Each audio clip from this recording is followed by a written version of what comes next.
Capítulo 2. Haja. Até quando tu dormirás, ó preguiçoso? Quando te levantares do sono, a pobreza te atacará como um bandido, e a necessidade te atacará como um homem armado. Provérbios, capítulo 6, versículo 9. Imagine um grande tonel de madeira, como um barril de madeira gigante. Ele mede 3 metros de altura por 2 de largura. É feito de madeira escura com amarrações de metal ao seu redor. Diferentemente de um tonel comum, esse não tem tampa na parte superior. Fica sempre aberto. Vamos lá. Gostaria que você visualizasse esse tonel com todos os detalhes. Não importa se você não é bom desenhista. O que importa é o fato de que o seu cérebro está representando essa imagem internamente. Não pense, porém, que é uma brincadeira desnecessária, pois na verdade é uma etapa muito importante, chamada reprodução metafórica interna, mais comumente conhecida como RMI. Afinal, a compreensão do mundo externo acontece primeiramente dentro de nós. E grandes mudanças ou fichas que caem se dão através da maneira pela qual representamos internamente a realidade ao nosso redor. Conhece algum personagem da história que, com suas histórias e parábolas, contadas há milhares de anos, mudou o mundo em que nós vivemos hoje? Ok. Você já tem o desenho do tonel. Fique à vontade e livre para que, à medida que eu for dando mais características e informações, você vá compondo mais detalhes na imagem do tonel. Dando mais informações a essa representação, peço que você veja o tonel cheio e transbordando de uma substância muito fétida, uma substância pastosa e pegajosa, de cor marrom escura. Muitas moscas e muitos insetos sobrevoam e pousam no tonel e na substância pastosa. Lembre-se de que o cheiro é insuportável a ponto de ter afastado a maioria das pessoas que estavam ao redor dele. Desenhe mais essa série de detalhes que complementam a imagem do tonel. Então, de repente você vê uma pessoa querida dentro do tonel apoiada na beirada. Ela está suja, fétida e exposta a toda a podridão contida nele. Você, preocupado e angustiado, grita para essa pessoa: "Saia daí, por favor, saia daí de cima. Isso está lhe fazendo mal, muito mal. Saia daí." E você continua: "O tempo está passando e nada vai mudar para melhor enquanto você estiver aí. Venha." E você não para e diz: "Enfrente a vida, tenha coragem. Ficar aí parado não vai ajudá-lo em nada.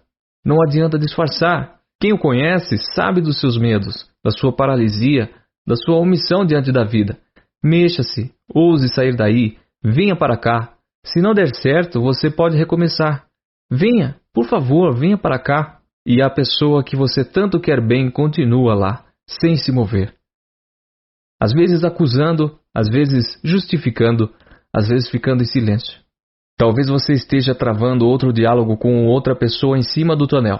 Talvez você diga assim para essa pessoa: "Venha para cá, desça daí, pare de beber álcool. O álcool está matando você. Por favor, pare e olhe para sua família, para seus pais, para seus filhos. Eles sabem que você é alcoólatra, todos sabem. Eles não dizem para você, mas sabem, comentam. Pare com isso, venha para cá. Você fede a álcool.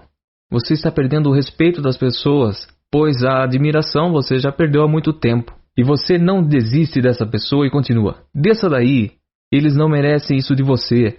Venha para cá. Você merece mais da vida. Nós estamos aqui por você. Largue a bebida. Venha. Enquanto você estiver aí em cima, nós não podemos ajudar você. Olhe para os seus filhos. Eles merecem mais de você. Limpe-se e venha para cá. Aqui é o seu lugar. Venha." Ou será que o diálogo com essa pessoa é assim: "Saia daí. Esse não é o seu lugar. Você pode mais. Muito mais do que isso. Desça daí. Venha assumir a responsabilidade pelo seu futuro financeiro e profissional. Saia daí de cima do muro. Faça algo de verdade por você e pelos seus. Pare de fingir que está fazendo as coisas. Pare de fingir que está tentando. Ninguém mais acredita nas suas desculpas. Faça alguma coisa e deixe de ser o peso para as outras pessoas. Elas não merecem isso. Saia daí e venha trabalhar e produzir de verdade. Venha ganhar dinheiro. Desça daí e construa sua independência financeira e profissional. Por mais que você fique aí dando desculpas ou usando disfarces de bem-sucedido, Todos sabem onde você está e quem você tem sido. Por favor, pare de decepcionar as pessoas. Assuma uma postura decidida e faça algo. Desça daí. Na minha jornada profissional de coach, já vi muitas pessoas que queriam ajudar os seus amigos e familiares a descerem de cima do grande tonel, usando todos os meios e todas as estratégias. Uma vez ouvi um amigo dizer mais ou menos assim: amigo, saia daí, desça daí. As pessoas estão comentando o seu caso extraconjugal. Desça daí antes que sua esposa e seus filhos saibam. Eles não merecem isso de você. Olhe para sua filha, olhe para o seu filho. Olhe para sua esposa fiel, dedicada, que sempre o apoiou. Pare com isso antes que seja tarde, amigo. Você está fedendo a sexo e todos sentem esse cheiro. Por favor, faça isso por você e por sua família. Venha para cá. Deixe que eu o ajude a se limpar. Venha. Esse tonel não é o seu lugar. Outra vez, ouvi um irmão dizer para sua irmã: irmã, saia daí, por favor, desça daí. As pessoas percebem e comentam como você tem sido relapsa com seus filhos. Seus filhos estão sofrendo, eles estão largados. Você está sujando tudo ao seu redor com o seu estilo de vida. Pare de gastar dinheiro com roupas e bolsas. Pare de ir a tantos shows, festas e viagens. Fique em casa com seus filhos. Eles precisam de você. E você precisa ainda mais deles. Saia daí. Desça desse tonel. Ficar em cima desse tonel está destruindo a sua vida. Acredite, não é nele que você vai achar o que tanto procura. Seus filhos não têm culpa se o seu casamento acabou. Volte para casa. Assuma sua maternidade enquanto você pode. Enquanto eles são crianças e precisam de uma mãe. Volte, venha, desça daí. Em outros casos, ouvi pessoas preocupadas chamar e até implorar para aquela pessoa em cima do tonel deixar as drogas. Outros imploravam para que aquela pessoa sentada no topo do tonel parasse de fumar. Outros ainda suplicavam para que ela comesse menos e fizesse alguma atividade física antes que tivesse outro AVC. O fato é que todas as pessoas que citei, por um motivo ou outro, estão na zona de conforto. Essa metáfora, a zona de conforto, é representada pelas pessoas paradas no topo do tonel. Mas, na verdade, zona de conforto é o lugar onde encontramos desculpas para não fazer o que sabemos e que devemos fazer. A zona de conforto parece um lugar supostamente seguro, mas na prática, ela acorrenta e nos mantém presos, inertes, imóveis, enquanto o mundo está acontecendo lá fora e nós envelhecemos aqui em cima. Uma ótima definição para a zona de conforto é uma combinação de mentiras paralisantes com o prazo de validade vencido, pois o conforto de não agir certo na hora certa logo se tornará em uma prisão de muros altos. Zona de conforto é a combinação de várias mentiras paralisantes com o prazo de validade vencido. Paulo Vieira. Afinal, não precisamos ser paranormais nem videntes para imaginar qual será o destino daquela pessoa que nunca encarou a vida profissional. Não precisamos ser muito inteligentes para acertar como será o futuro do alcoólatra, ou como será a família do adultério, ou como será a saúde do glutão sedentário, ou a vida daquela mulher que trocou os filhos pelos colegas de balada, ou a vida daquela mulher que trocou os filhos pelas colegas de balada e seu futuro financeiro por bolsas e sapatos.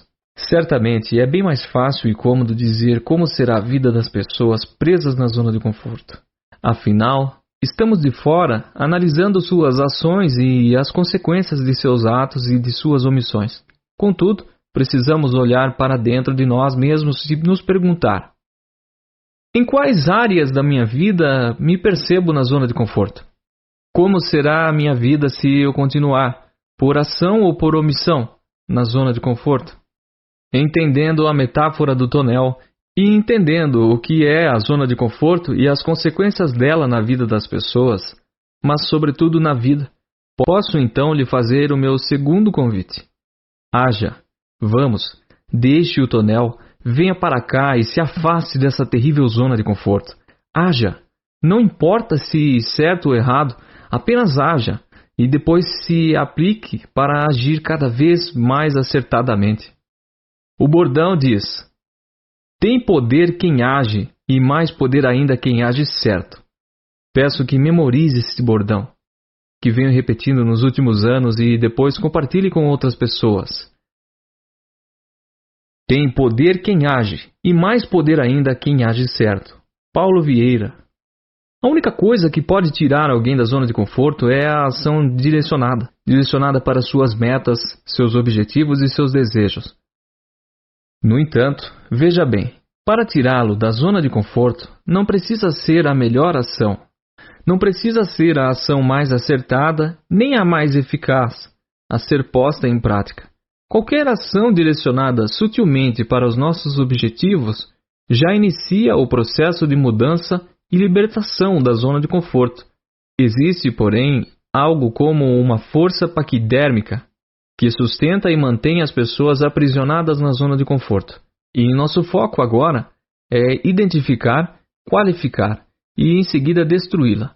E quando isso acontecer, você vai se encontrar sobrevoando e pronto para aterrissar nos seus objetivos mais importantes, milhas e milhas distante daquilo que antes você chamava de zona de conforto. Vamos a essa força. Historinhas e histórias. Acredito, como já falei, que fomos criados por Deus para uma vida abundante em todos os aspectos, e que os acontecimentos da vida de qualquer pessoa por si só deveriam levá-la a esse padrão de excelência. São como as águas de um rio que naturalmente fluem em direção ao mar. Essa é a natureza e o normal para um rio. Para represá-lo, será necessário um esforço muito grande de fazer barragens ou desviar o curso natural das águas. A abundância é a natureza de Deus e, consequentemente, a natureza humana. Se, porém, você não está vivendo essa abundância e plenitude, é porque existe uma barragem, um desvio, que impede o fluir dessa natureza abundante para você. E, por incrível que pareça, somos nós que, através de comportamentos, muitas vezes inocentes e despretensiosos, criamos verdadeiras barragens e desvios de todo o bem que deveria chegar até nós. Na prática, bastaria não atrapalhar para que as coisas boas viessem até nós. A boa notícia que trago aqui é que, além de não atrapalhar, podemos também usar essa força gigantesca para acelerar esse fluir de coisas boas em nossa vida. O nome que daremos a essa força é historinhas. Historinhas são estruturas linguísticas verbais e mentais que validam e explicam e justificam nossos fracassos, nossas falhas e nossos insucessos. Uma maneira às vezes sutil e outras vezes explícita de não nos responsabilizarmos por resultados, ações e comportamentos que não deram certo em nossa vida. Como é cômodo ou menos honoroso ser demitido e ter toda uma historinha ensaiada para explicar, ou melhor, justificar o porquê do ocorrido? Como é mais fácil e mais confortável encarar o diretor do colégio do filho que acaba de ser expulso e contar a historinha de que criou os dois filhos da mesma maneira e só um é problemático. Aparentemente, as historinhas trazem conforto, mas na realidade elas causam duas consequências devastadoras na vida das pessoas. A primeira é que elas atacam a autorresponsabilidade, conceito que vamos explicar melhor no capítulo 3. Ou seja, elas tiram a autonomia de ser autor, deixando-o como refém da situação. No caso do pai diante do diretor, a historinha o coloca como vítima impotente da situação, como se não tivesse o que fazer. Afinal, o outro nunca teve problema na escola, e os dois foram criados da mesma maneira. E a segunda consequência é o fato de essa historinha ser interpretada como verdade pelo cérebro.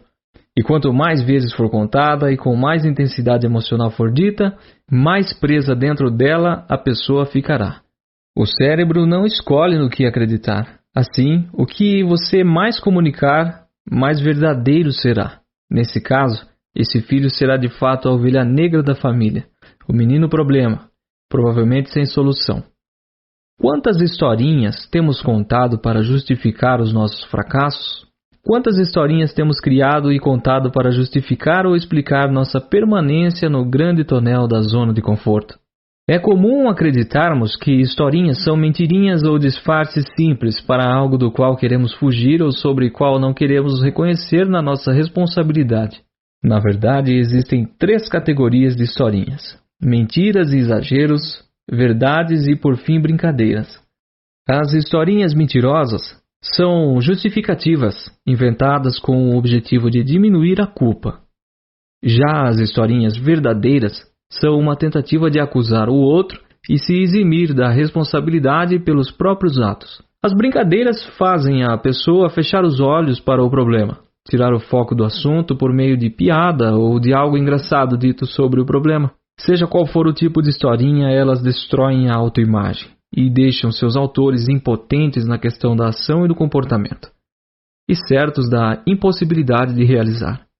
Para entender melhor as historinhas, vamos a 3 exemplos reais.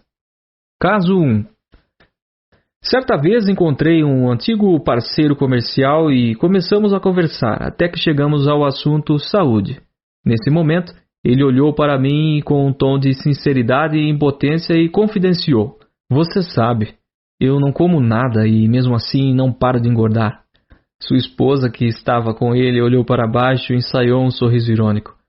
E ele continuou: "Meu médico disse que meu metabolismo é muito lento para a queima de gordura, por isso é que estou assim, tão acima do peso." Com respeito e com certa firmeza, o indaguei: "Que exame seu médico fez para avaliar seu metabolismo e a queima calórica?"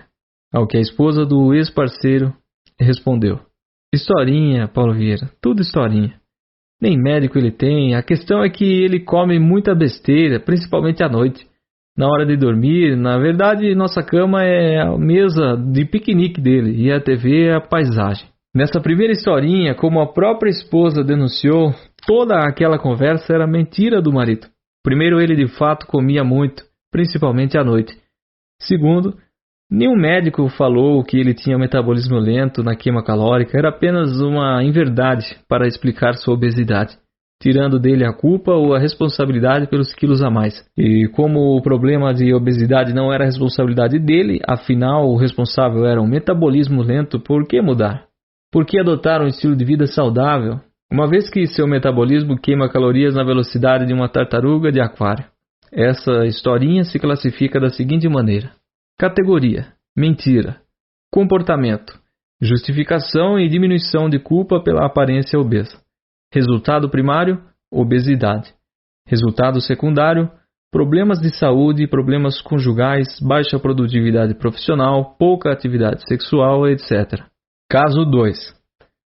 Conversando com um empresário em dificuldades, ele se abriu e me contou o porquê de todas as suas dificuldades financeiras. Ele disse em tom de vitimização e também de impotência: "Este país quebra qualquer um. Um dia o dólar está alto, no outro está baixo. Fiz uma importação porque o dólar estava baixo, agora subiu 40%. Como vou pagar isso? Estou pedindo dinheiro emprestado a juros altíssimos, sem contar que tenho mercadoria parada nos portos há mais de 2 meses. E o pior é a operação tartaruga que temos no órgão fiscalizador. No Brasil é assim mesmo. Tudo é difícil para o empresário." De fato, o que ele falou era verdade. Um país sem regras claras e, pior, regras que podem mudar do dia para a noite. Muita burocracia e completa ineficiência dos mecanismos e das estruturas governamentais, sem contar a corrupção em níveis alarmantes. Entretanto, se o problema da empresa dele era apenas esse, então por que seu concorrente, que na verdade começou bem depois dele sem capital, está indo tão bem e crescendo tremendamente apesar do governo e de todo o chamado custo Brasil? Diferentemente do exemplo anterior, esse caso é verdade. De fato, todas as acusações ao governo brasileiro procedem. Contudo, quando olhamos para o setor a que ele pertence, vemos empresas que prosperam apesar de todos os problemas conjunturais do país. E por que justamente ele não prospera? O que seus concorrentes vitoriosos estão fazendo que ele não está? Conhecendo os dois, ele e sua empresa, posso dizer com certeza 3 coisas. Primeiro, ele é muito centralizador e não permite que ninguém haja ou pense em soluções sem sua presença. Segundo, ele tem uma liderança autocrática e muito dura. É comum perder a cabeça e ofender sua equipe. E por último, como já disse, a ele falta a gestão empresarial. Então, por que mudar tudo isso, começando por ele próprio, se o problema é a ineficiência governamental? Classificando a historinha. Categoria: verdade. Comportamento: Acusação e tentativa de eximir da responsabilidade pela crise financeira. Resultado primário: crise empresarial. Resultados secundários possíveis: problemas financeiros, problemas emocionais, dificuldades nos relacionamentos, problemas de saúde por causa do estresse, etc. Caso 3. O terceiro exemplo foi uma conversa que presenciei entre dois professores no lançamento do livro de um amigo em comum. Um deles olhou para o outro, que tinha um porte atlético mesmo aos 55 anos, e disse em tom de brincadeira: "Você está bem, hein, Adalberto?" E o amigo respondeu: "Obrigado, Carlos, tenho me esforçado para isso." Carlos, que estava bem acima do peso, sem perder tempo, muito menos a piada, completou em forma de brincadeira: "Essa minha super barriga, na verdade, é um calo sexual, de tanto fazer amor." Os dois riram e a conversa tomou outro rumo. Quando brincamos com algo, fazemos com que esse tema não tenha um peso maior, trazendo leveza e a ausência de importância para ele na nossa mente. Até aí tudo bem. A questão é que quando o tema é relevante e pede ação massiva e clara, o cérebro não distingue o que é real do que é uma brincadeira inocente. Cada vez que aquele homem repete a brincadeira do calo sexual, seu cérebro acredita que aquela barriga desproporcional de fato é algo sem importância e que não oferece nenhum ônus. Assim, não existe uma mobilização intelectual nem emocional na busca de mudanças de hábitos ou comportamento. Na verdade, a história é que, apesar de acima do peso, a barriga desproporcional daquele professor se devia ao fato de ele beber cerveja em quantidades extraordinárias e, diferentemente do que preconizava em sua brincadeira, não se devia a muitas noites de sexo. Classificando essa historinha: categoria: brincadeira. Comportamento: fechar os olhos para o problema, tirando sua importância e o foco daquele assunto. Resultado primário: corpo disforme.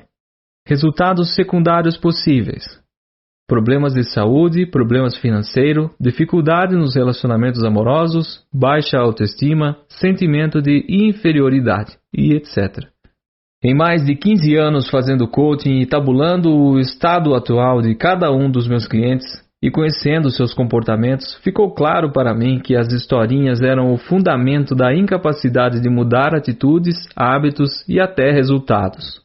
Percebi de forma empírica, porém com muita consistência, que mesmo as mais simples mudanças comportamentais eram impedidas pela contação dessas historinhas. Em outras palavras, a contação dessas historinhas tornava meus clientes incapazes de promover qualquer tipo de mudança na direção de seus objetivos. Ao observar isso, passei a seguir um caminho no processo de mudança tanto dos meus clientes individuais do coaching como o próprio método CIS, e fui obtendo muitas mudanças cada vez mais profundas e rápidas. Mas como é possível mudar? Simples, trocando as historinhas por histórias. As histórias nada mais são que narrativas verdadeiras que colocam um responsável pelos atos, que geram consequências para a sua vida. Não basta a história ser verdadeira, é preciso que você entenda com ela que você é o único dono da sua trajetória, que são suas ações que trazem resultados, e que, portanto, cabe a você mudar o que não está dando certo para chegar a um objetivo desejado e muitas vezes mais do que necessário e urgente. Assim, não fique contando historinhas. Ainda que sejam verdadeiras, você deve entender que elas não são nada benéficas e você não deve ficar repetindo por brincadeira, acreditando que elas não terão efeito prático e negativo em sua vida. Vamos à compreensão do processo de mudança por meio das historinhas e das histórias. Primeiro passo: identificar em quais áreas da vida você está obtendo resultados ruins. Segundo passo: identificar quais resultados indesejados são esses. Terceiro passo: identificar, para cada resultado indesejado e negativo que você vem obtendo, qual ou quais historinhas você vem contando para justificar, explicar ou se desresponsabilizar por eles. Quarto passo: para cada historinha, identificar a classificação, categoria, comportamento linguístico, resultado primário e resultado secundário. Categorias: A. Historinha mentirosa. B. Historinha de brincadeira. Ou C. Historinha verdadeira que não precisa ser contada e sim superada. Comportamento linguístico: A. Dar explicação real. B. Justificar o ocorrido. C. eximir-se da responsabilidade pelo resultado. D. Fechar os olhos para o problema. E. Tirar o foco do assunto indesejado. Ou F. Outros. Resultado primário. O que, de fato, essa historinha produz de negativo na vida de quem conta. Resultados secundários. Que resultados negativos têm ocorrido ou poderão ocorrer por causa dos resultados primários? Quinto passo. Contar uma nova história. Esse passo é a última etapa do processo de mudança. Essa nova história deve ser feita baseada nos comportamentos desejáveis e nos resultados que queremos conquistar. Em outras palavras, você precisa criar uma profecia autorrealizável que traga não só novos resultados, como também novos comportamentos. Vamos usar os 3 exemplos anteriores para exemplificar o quinto passo. Meu ex-parceiro de negócio que não parava de engordar deveria deixar de contar a historinha destruidora que dizia que ele comia pouco e engordava por causa do seu metabolismo com baixa queima calórica e falar algo profético do tipo: sou forte, saudável e magro. Eu me alimento com excelência e como o melhor, na hora certa e o suficiente para estar saudável e disposto. Para o caso do empresário com problemas em sua empresa, a nova história deveria ser mais ou menos assim. Independentemente do governo, minha empresa é próspera, lucrativa e crescente. Tenho a melhor equipe e minha liderança é super eficaz. Nós planejamos e executamos com primazia. Minha empresa é número 1 no segmento e eu sou reconhecido pela gestão empresarial que aplico. Para aquele professor, era necessário mudar toda a abordagem sobre a saúde. Em vez de repetir frequentemente a brincadeira, ele deveria pelo menos se calar e não tirar a importância de algo sério, pois a barriga pode representar muito em termos de autoestima, relacionamento conjugal e saúde. Nota ao ouvinte: a leitura a seguir é de uma lista de perguntas e respostas que você deve preencher. Para melhorar a experiência e criar uma imersão no conteúdo, sugiro que você pegue um papel e caneta e preencha as seguintes perguntas e responda com suas palavras. História número 1. Categoria: verdade, mentira, brincadeira. Comportamento: resultado primário. Resultados secundários possíveis. Estas são as perguntas. Anote aí. E agora copie as mesmas perguntas para a historinha número 2 e 3 e preencha todas com suas respostas. Exercício: identificação e eliminação de historinhas. Passo 1. Identifique qual área da sua vida está deficiente. Passo 2. Identifique quais resultados negativos você vem obtendo nessa área. Passo 3. Identifique quais historinhas você vem contando a respeito daquela área que estão produzindo resultados negativos. Passo 4. Identifique a classificação de cada historinha: categoria, comportamento linguístico, resultado primário e resultado secundário, e preencha as respostas. Passo 5. Crie novas e restauradoras histórias em substituição às historinhas. Apenas por zelo, peço que você responda a todas as perguntas a seguir que têm a ver com você e que você vive atualmente. Que historinha você conta sobre o sucesso que ainda não tem? Que historinha você conta para justificar suas dificuldades financeiras ou o fato de ainda não ter realizado suas metas e seus sonhos financeiros? Que historinhas você conta para continuar sendo grosseiro ou impaciente com seus filhos? Que historinhas você conta para continuar bebendo, fumando ou se drogando? Que historinhas você conta para si e para os outros para explicar a obesidade ou um corpo fora de forma? Que historinhas você conta para você e seu cônjuge para justificar a falta de sexo na relação e a falta de harmonia? Que historinhas você conta para estar fora de casa por tanto tempo, seja com amigos, seja trabalhando? Que historinhas você conta para explicar o fato de não estar trabalhando no que deveria e poderia? Que historinhas você conta para gastar tanto dinheiro com coisas fúteis e supérfluas? Que historinha você conta para estar em dificuldades na sua empresa ou em sua carreira profissional? Agora que você respondeu essas perguntas poderosas de sabedoria, PPS, fica mais fácil executar a ferramenta completa. Você sabe qual área está ruim na sua vida, como também sabe quais são as historinhas que você levam e o mantém nesses resultados negativos. Seu maior desafio, porém, começa agora. Em primeiro lugar, você precisa entender e levar a sério o impacto dessas historinhas na sua vida, para que, quando indevidamente repetir suas historinhas do passado, reconheça todo o mal que elas produzem na sua vida. Em segundo lugar, sempre que você falar ou repetir essas historinhas, você deve ter à mão a nova história e repeti-la com ênfase, pelo menos 5 vezes. E por último, essa nova profecia histórica deve ser repetida 5 vezes por dia em voz alta, até que por repetição ela seja uma verdade em seus comportamentos e resultados. Tem poder quem age e mais poder ainda quem age certo e massivamente. Eu já o convidei a agir. Não importa se de maneira completamente acertada, mas agir é o primeiro passo à conquista dos seus sonhos e objetivos. E agora, sem as historinhas que o impedem de agir e agir acertadamente, ficou mais fácil pôr para fora todo o poder e ação que existe dentro de você. Muitas pessoas acreditam que o que as separa de seus objetivos é o tamanho deles e onde elas se encontram naquele momento. Por isso vemos com frequência essas pessoas estabelecerem objetivos pequenos, medíocres e muitas vezes insignificantes. Afinal, elas dizem: se eu estabelecer um objetivo muito ousado, vai demorar muito tempo para realizá-lo, ou talvez nunca aconteça.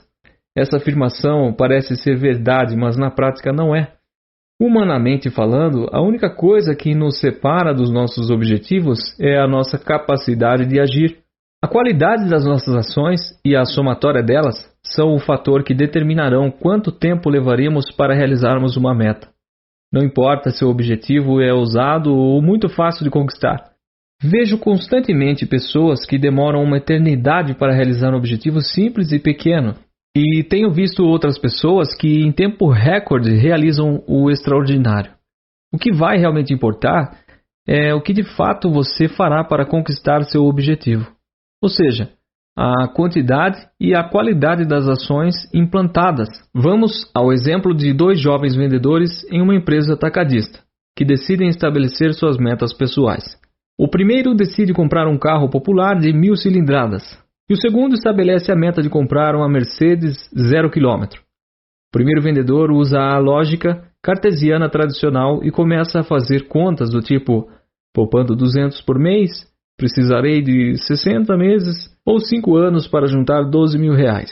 E assim poderei dar entrada no meu carro popular e restarão 18 mil reais, que poderei investir em 17 prestações mensais de aproximadamente 250 reais. Resumindo, o primeiro vendedor precisará de 5 anos para dar entrada no seu carro popular e mais 6 anos para quitar o automóvel, totalizando 11 anos. Esse vendedor de pensamento lógico e cartesiano estabeleceu apenas uma ação para cumprir sua meta: pagar pequenas e quase ínfimas prestações. Já o segundo vendedor teve o seguinte raciocínio: primeiro vou me dedicar e trabalhar de maneira ultra focada para bater todas as metas e ganhar todos os prêmios das campanhas de vendas. E também vou fazer 2 cursos de venda e gerência de vendas e estudar os manuais de produtos que vendemos para ter mais conhecimento sobre eles e mais argumentos na hora da venda. Essa primeira etapa levará 4 meses e dobrará meus rendimentos atuais.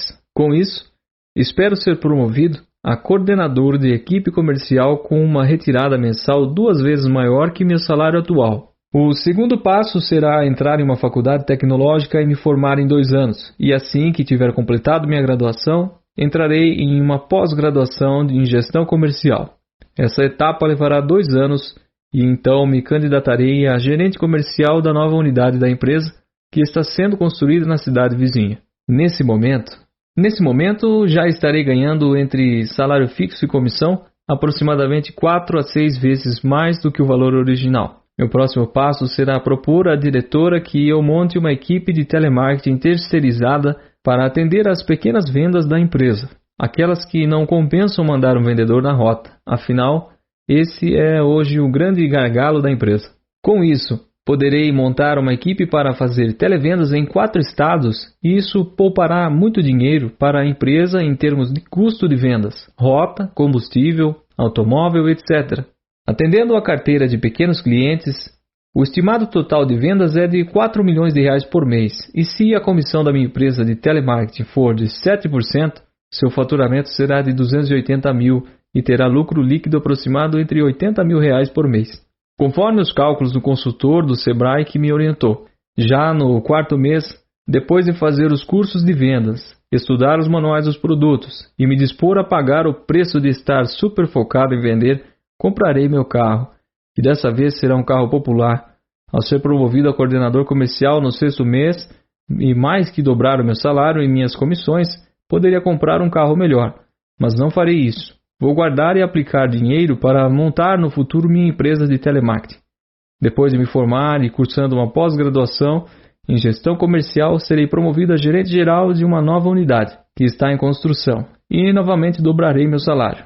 Mais uma vez poderia comprar um carro melhor, mas não farei isso. A última etapa para comprar minha Mercedes será conquistar uma parceria com a empresa em que hoje sou vendedor. Assim me tornarei dono da minha própria empresa e comprarei o meu carro dos sonhos. Quando observamos os dois vendedores, vemos que suas ações são determinadas por suas decisões. Estas, porém, são determinadas pelo tamanho dos seus sonhos. Vimos a metáfora do pescador e sua frigideira, e como é determinante na vida e nas escolhas. O primeiro vendedor sonhava com um carro popular, já o segundo com uma Mercedes. O primeiro se contentou em ter apenas um tipo de ação, que se resumia em uma pequena e medíocre poupança, que jamais desafiaria a ser melhor. Já o segundo, olhando para sua meta ousada e desafiadora, optou por várias ações que o tirariam completamente da zona de conforto. Qual é seu objetivo? Está certo sobre ele? É isso mesmo? Excelente. Então agora você precisa andar, agir e na direção certa, com ações efetivas. Quanto mais depressa eu andar e de maneira mais direcionada ao meu objetivo, mais rápido eu o atingirei. Não importa se meu objetivo é ganhar R$1 milhão e eu não tenho nenhum real hoje. Não importa se você pesa 120 quilos e quer pesar 70.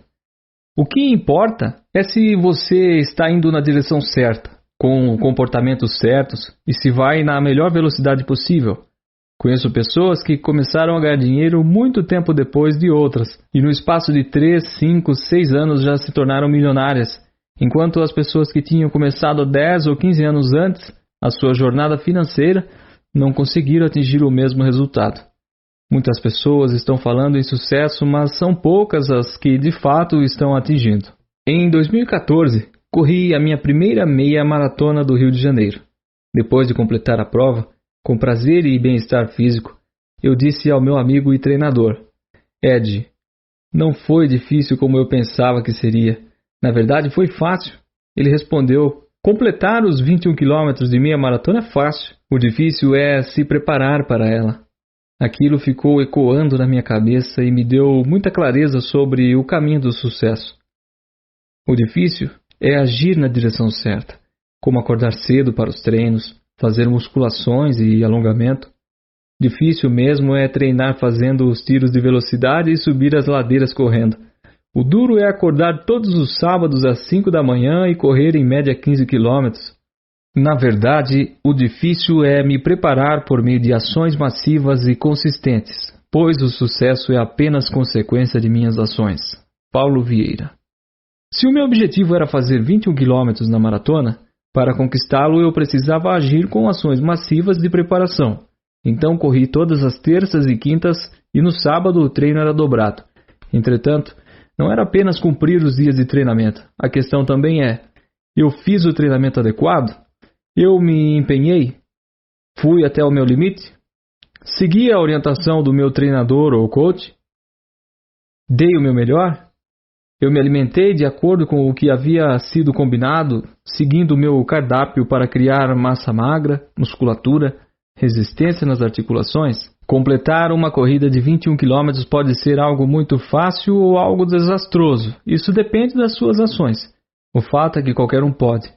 Tanto que vi pessoas com 70 até mais de 80 anos completarem a prova. Minha pergunta é: você está agindo na direção de seus objetivos e com ações consistentes? Essa é a pergunta essencial para você alcançar os seus objetivos. Reflita sobre essas afirmações. Ganhar dinheiro é fácil. O difícil é aprender e fazer o certo para isso. Ter sucesso é fácil. O difícil é se preparar para ele. Ter um corpo escultural e saudável é fácil. Difícil é abdicar dos prazeres. Ter filhos felizes e prósperos é fácil. O difícil é aprender a se dispor a educá-los de maneira certa. Vou lhe contar um caso que aconteceu comigo. Em 2008, eu estava na cama à noite lendo e minha esposa estava atualizando nossas planilhas financeiras. E com certa decepção ela disse que naquele ano nós não bateríamos nossa meta de aplicação financeira. E eu lhe perguntei, por que não vamos conseguir? Ela respondeu que o ano estava acabando, já estávamos em setembro, e não teríamos tempo suficiente para atingir as metas. Naquele momento, eu disse em tom de brincadeira, mas também de discordância. Mulher de pouca fé. O ano nem começou, pois ainda temos setembro, outubro, novembro e dezembro. Nesse período dá para fazer muita coisa e ganhar muito dinheiro. Se dá para fazer coisas grandiosas em um dia, imagine em 4 meses. Nós vamos sim bater a nossa meta, em termos de poupança e aplicação financeira. E olhando descrente para mim, ela disse, está bom, amor. No dia seguinte, nós ganhamos um carro no sorteio do Dia dos Pais de um grande shopping center. Foi um Honda Accord no valor de R$120 mil.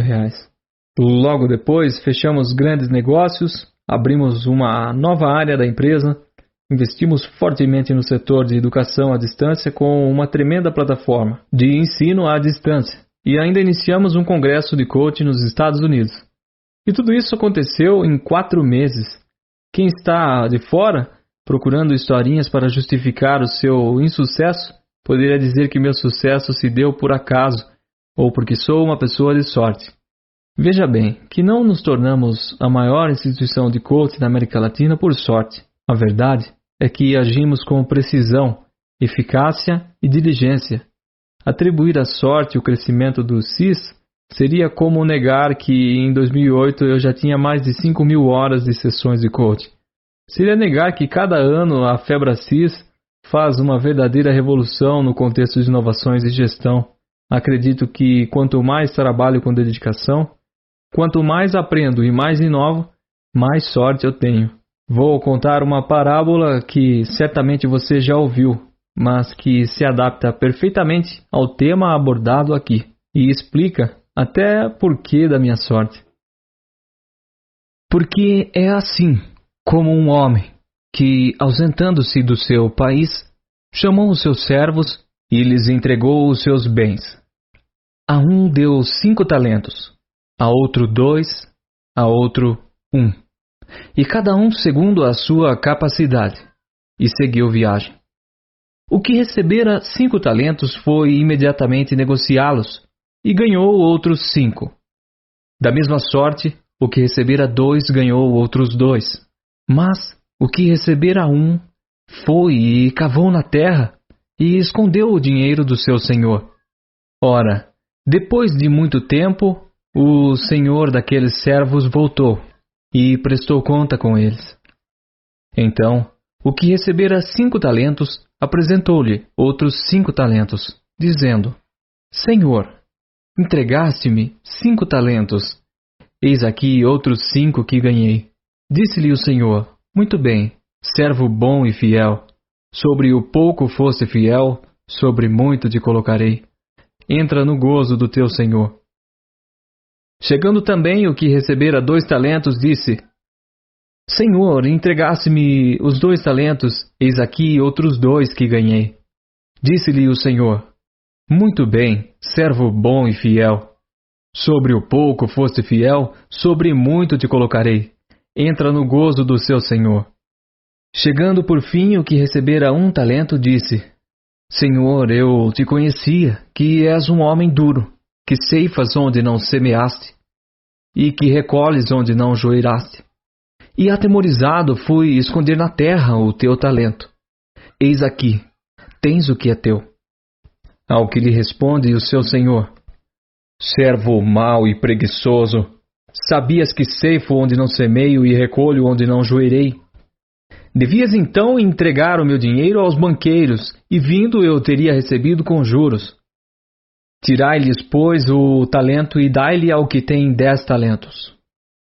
Porque a todo o que tem lhe será acrescentado em abundância, mas ao que não tem, até aquilo que tem lhe será tirado. E lançai o servo inútil nas trevas exteriores, ali haverá choro e ranger de dentes. Essa passagem é chamada Parábola dos Talentos, e está na Bíblia, no livro de Mateus, no capítulo 25. E você, o que tem feito com seus dons e talentos? Tem agido e aproveitado? Ou tem ficado estático, inerte e acomodado? E suas ações e seus comportamentos são cheios de dedicação e esforço? Ou você age de qualquer maneira sem se preocupar com a qualidade ou o resultado? Sei que não foi uma coincidência eu e minha esposa termos ganhado um carro no sorteio. Foi apenas Deus recompensando aos servos dedicados, responsáveis e diligentes. Ele nos entregou tamanha dádiva, pois sabia que nós não enterraríamos o presente. Pelo contrário, nós o usaríamos para produzir ainda mais impacto e mudança na vida de muitas e muitas pessoas. Não tenha medo de estar acima do peso ou sem dinheiro. Você precisa ter um medo na sua vida, o medo de não estar agindo na direção certa e na maior velocidade possível. Paulo, eu posso emagrecer? Pode. E quanto eu posso emagrecer? Não sei. Você pode se alimentar bem, mas não na intensidade necessária. Você pode perder 35 quilos ou 350 gramas. Você pode perder 50 gramas por dia e pode também perder 200 gramas por dia, e com saúde. Amigo, pague o preço, haja na direção certa e vá na maior velocidade possível. Casamento, filhos, trabalho, dinheiro. Nós estamos falando de ação. Só tem poder quem age. Se você está obeso, então planeje e calcule como vai fazer para perder 150 gramas por dia, quanto vai perder em um mês, quanto vai perder em 6 meses, e quando acabar o planejamento, simplesmente haja. Paulo, mas eu não sei como. Então saia da zona de conforto, pague o preço, vá buscar um ótimo nutricionista, compre os melhores livros de nutrição e de emagrecimento, e em 3 ou 6 meses você terá o corpo dos seus sonhos, a saúde dos seus sonhos. Paulo, eu queria tanto ter R$1 milhão. Pague o preço. Vá atrás de orientação dos melhores cursos sobre finança e reprogramação de crenças financeiras, e esse material vai ensiná-lo a andar na melhor velocidade possível e na direção certa. Depois de tudo o que falei, não acredite que é só agir para ter sucesso. Por mais de 13 anos eu agi consistentemente, porém sem sabedoria e sem conhecimento. Durante 13 anos da minha vida, tive muito poucos fins de semana e muito pouco descanso. Trabalhei desesperadamente, de 12 a 14 horas por dia, e não conquistei absolutamente nada além de uma manutenção precária da minha vida. Eu me desgastei e até adoeci pela combinação de trabalho intenso e falta de descanso. Então, não acredite que o sucesso é só acordar cedo e trabalhar duro.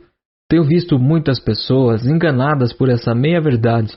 É necessário trabalhar com dedicação e empenho, porém, se as ações não forem sábias e efetivas, você se mexerá muito e não sairá do lugar. Onde estão as informações e os saberes para levar você de cada ação ao comportamento para guiá-lo na direção certa? Busque essas informações. Porque agir certo aqui e depois agir errado ali, por que não acertar muito mais do que você tem errado? Se você precisa de conhecimento, pague o preço pelo conhecimento. Vá atrás desse conhecimento. Ele fará você andar na direção certa. Busque atitude emocional para que você não só siga na direção certa, mas também ande depressa, com a atitude certa, sem perder tempo, focado, sem dispersão e distração. Posso garantir, vale a pena. Uma vez que tem poder quem age, e mais poder quem age certo, pense nas 5 primeiras ações que mudarão drasticamente sua vida para melhor e escreva-as na linha a seguir. Nota ouvinte. Continue escrevendo naquela folha que você separou no começo. Escreva agora as 5 primeiras ações que mudarão drasticamente sua vida. É importante que você guarde suas anotações, porque ao decorrer do audiobook, teremos vários momentos em que haverá esse tipo de interação. Para que suas ações sejam acertadas, contextualizadas, direcionadas, complementares e sequenciais, peço que as tome seguindo o padrão de um plano de ação convencional usado por muitas empresas, chamado Plano de Ação Modelo 5W2H. O que? Agir e fazer. Por que? Agir e fazer. Onde? Agir e fazer. Quando? Agir e fazer. Quem? Agirá e fará. Como? Agirá e fará. Quanto custará? No site www.febracis.com.br/o poder da ação, sem acento, você encontrará ferramentas com mais explicações.